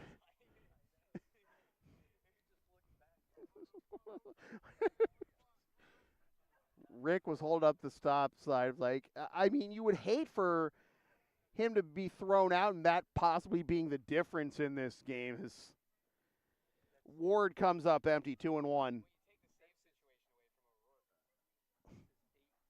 away from O'Rourke. Anderson picking up, that's now his 8th game, 2 or more ribbies, and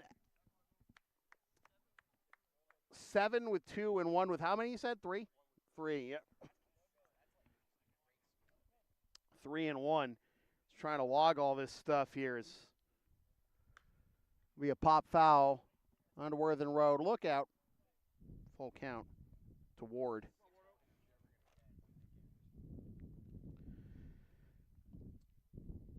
I said I was having flashbacks to the movie Rookie of the Year. There's a scene where Henry Rowan-Gardner has to bat for the first time. He's facing the Dodgers, and then he gets on base, and then there's a shot into the gap, and the team behind him is just catching up to him so quickly. He basically had the similar situation in a Phillies game, right? Or what was it? You know the play I'm talking about.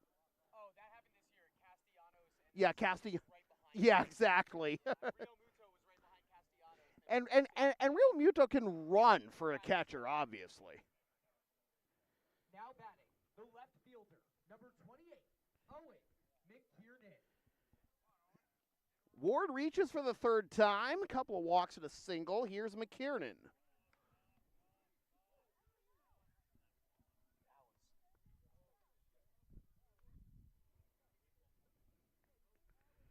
Oh and 1.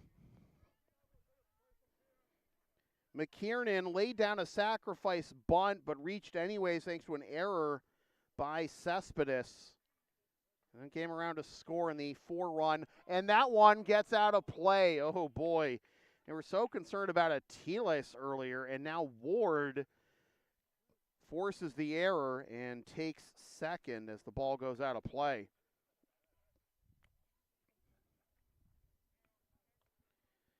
That is the second error by an Expos pitcher tonight.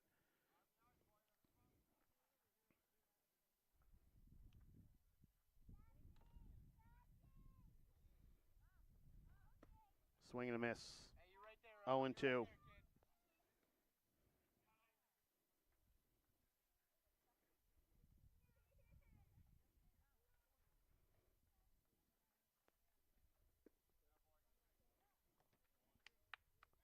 One and 2.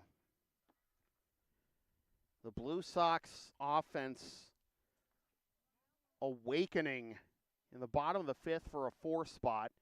And now 2 here on the inside the park home run by Nick Anderson. Not like the inside the parkers you would see at Victory Field or at some of those other fields like like you could have seen in Stoneham, where stuff goes on for miles. Tavares, I was ready to just throw my headset because did he do it again? Like it was a similar kind of thing, similar play to the one that he robbed Jonesy on. Was it Jonesy or Atiles? Please, yeah, the plie, the ballet move. We had to just stick the glove up, throw down to third, and it is in time to get Ward trying to take a base on the pitch in the dirt. He is thrown out for out number 1, and now a full count. Hey, still get yours,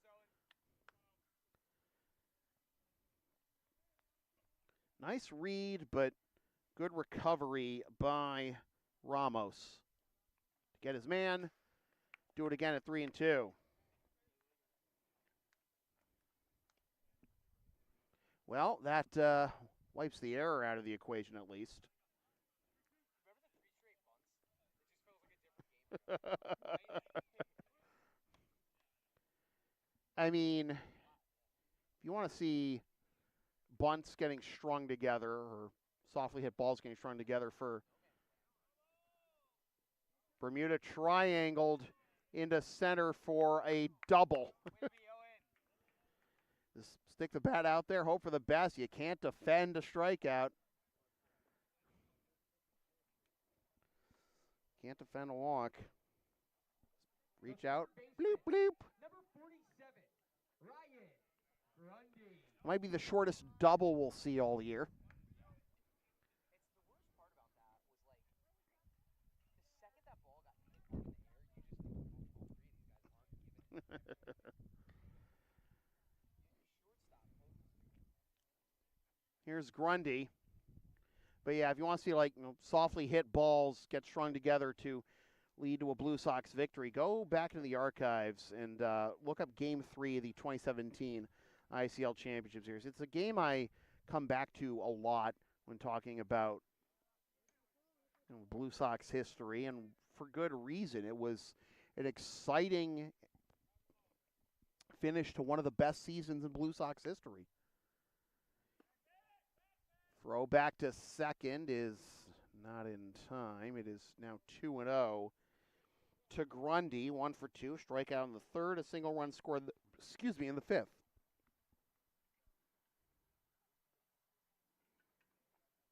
Atiles leading off this inning with the walk, and then Nick Anderson with the inside the park home run.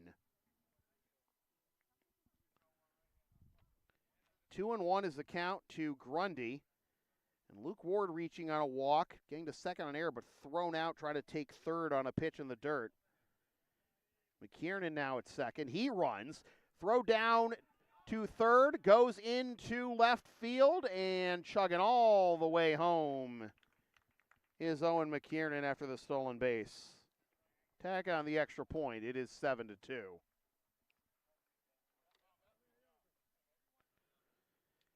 3-1, the count on top of that.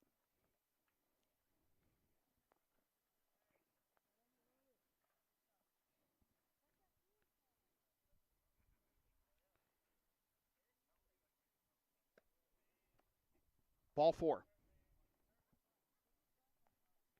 And now here's Dush.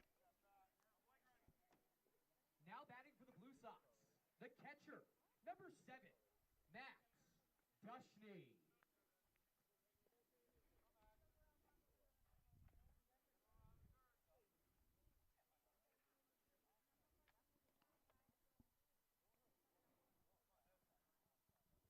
Dush getting his first plate appearance of the ball game. Number 10 slot has seen 3 different players take the 3 plate appearances so far. Doyle got rung up on strikes. So did Casserly. Let's see if Dush fares any better. 1-0 is the count with 1 out and 3 runs home here in the bottom of the 6th to extend the Blue Sox lead to 7-2. It was Dush's first plate appearance after coming in defensively in the top half this inning after Casserly had pinch hit for Doyle. Ground to the left side, foul, will be 1-2.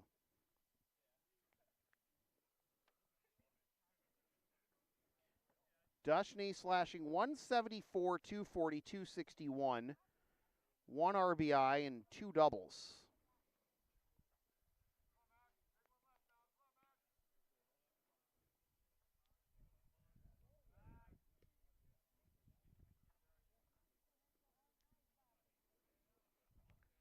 Blue Sox complete this triple back tomorrow night, weather and authorities permitting, with a game against Mass Envelope over at Minuteman High School. Swing and a miss by Dush for strike 3.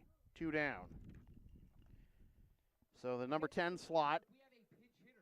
Now batting in the extra hitter spot, number 34, A.J. Lisco. A.J. Lisco's going to pinch hit for David Vanderzouen, and 10 slot, where's the hat trick tonight for the Blue Sox? And A.J. Lisco getting his first plate appearance of the ball game. Takes a little high, 4-1. In the top of the 7th, it'll be the bottom third of the order due up for the Expos. McDonough, Ramos, and Rodriguez.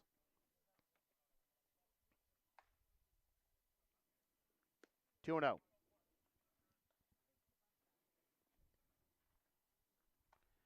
Lisco playing in his 10th game of the year. Slashing 294, 316, 529 with 1 homer and 5 ribbies. 3-0.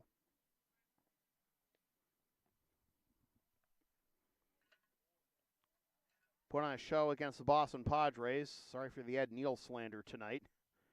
Went 1 for 2 in that game with a homer, 3 RBIs, walk, runs scored.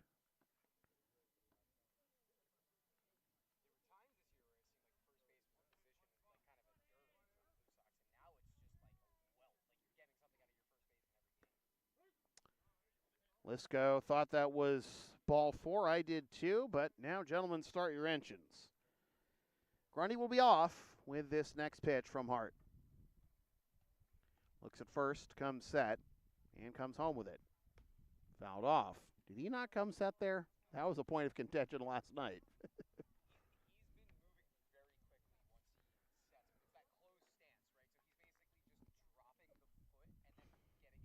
Right. So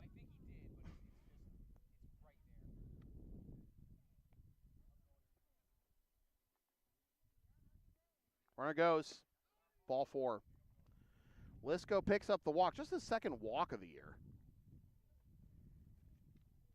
And the inning continues Now batting for the Blue for Sox, Jonesy. second baseman, number 4, Brendan Jones. Jones with a sac fly his last time up that gave the Blue Sox the lead.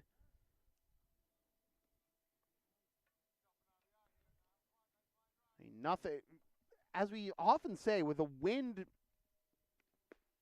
the way it is and has been at most Blue Sox home games this year, nothing has come easy. Like even that fly ball, the sac fly that Jones hit,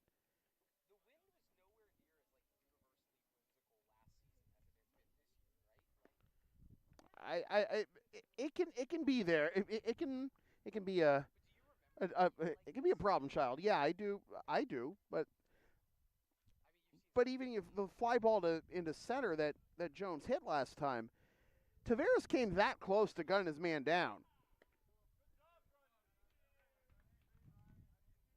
Grundy takes third uncontested there, and it is 1-2.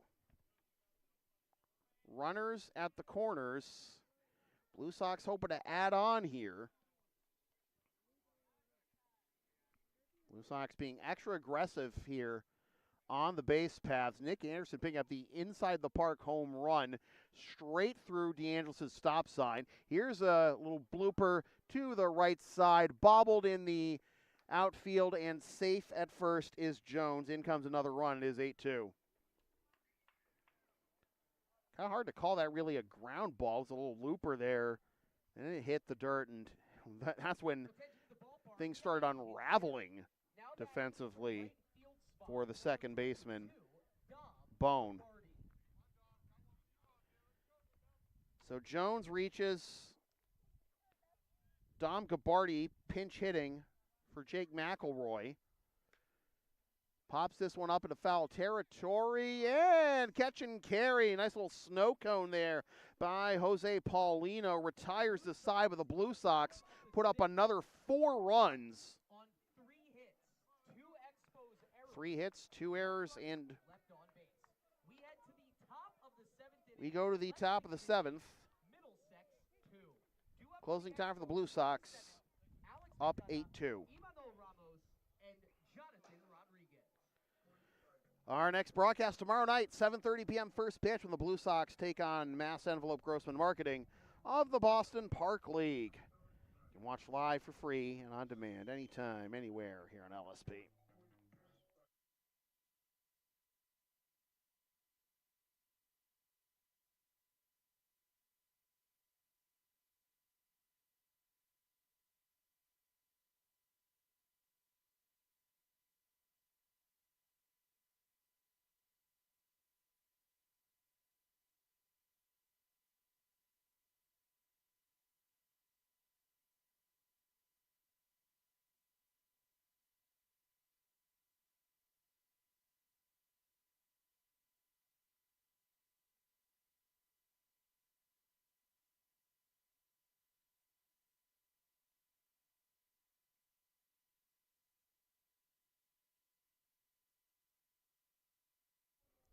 As we go to the top of the 7th, the Blue Sox looking to wrap things up here and extend their unbeaten streak, if not their win streak, to 12 games.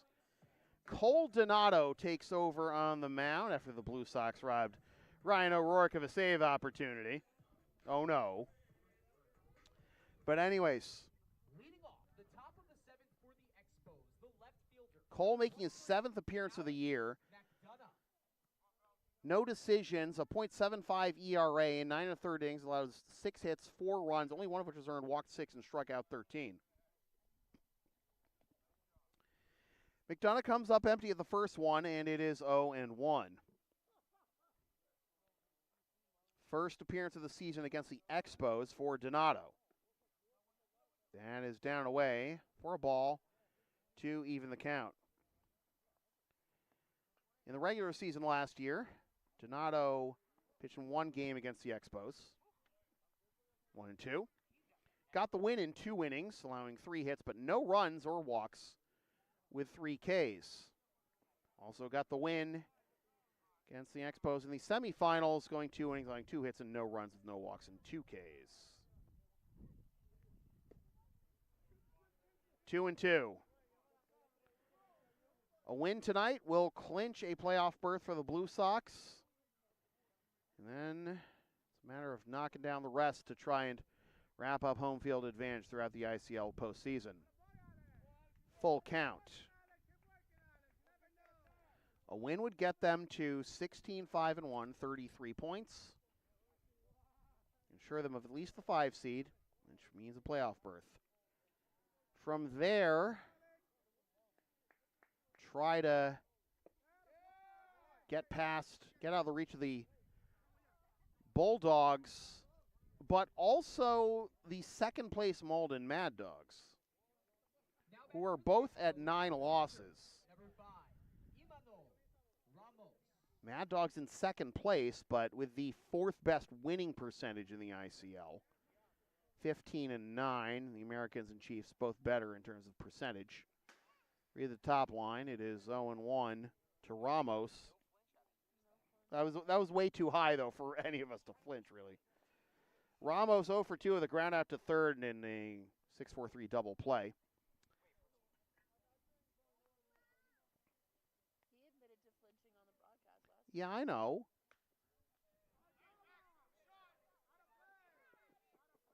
Off the roof of the Expos dugout, and it is 0-2. Got to be man enough to admit when, you came up short. I don't know.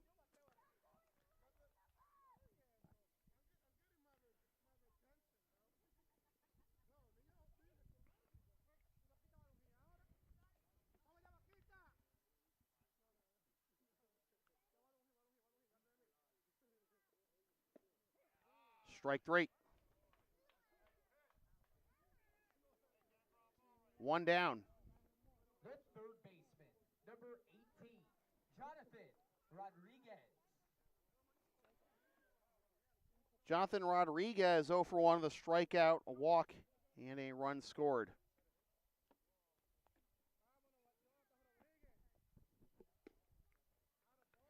$10 o'clock right now, 10:01 here in Lexington. 4 minutes shy of the 2-hour mark. Ground to the left side, that'll be a strike, and it'll be 1-1.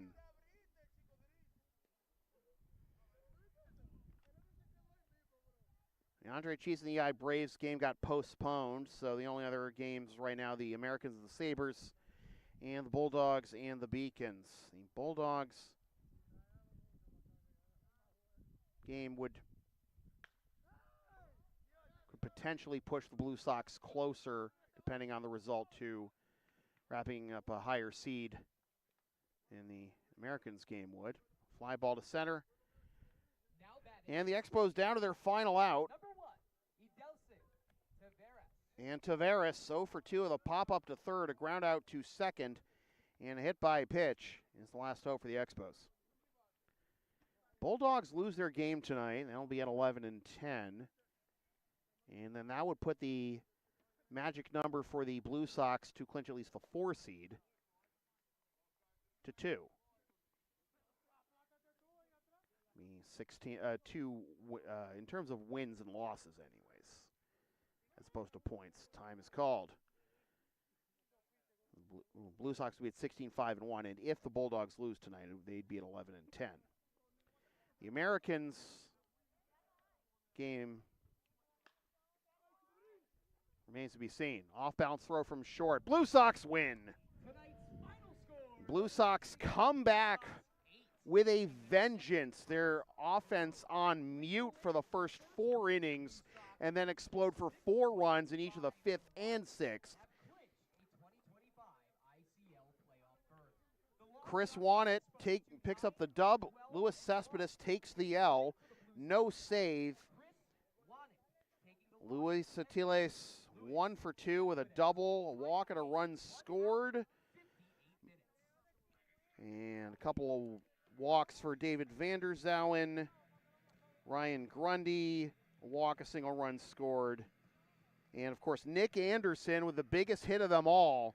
An inside-the-park home run off his old college teammate, Nick Hart, to help push this one out of reach and get the Blue Sox to 16-5-1 and drop the Expos to 9-12-1. The final game of this triple back tomorrow night at 7:30. But no rest for the weary, because after the weekend is off, another triple back to start next week. Tell you more about that another time.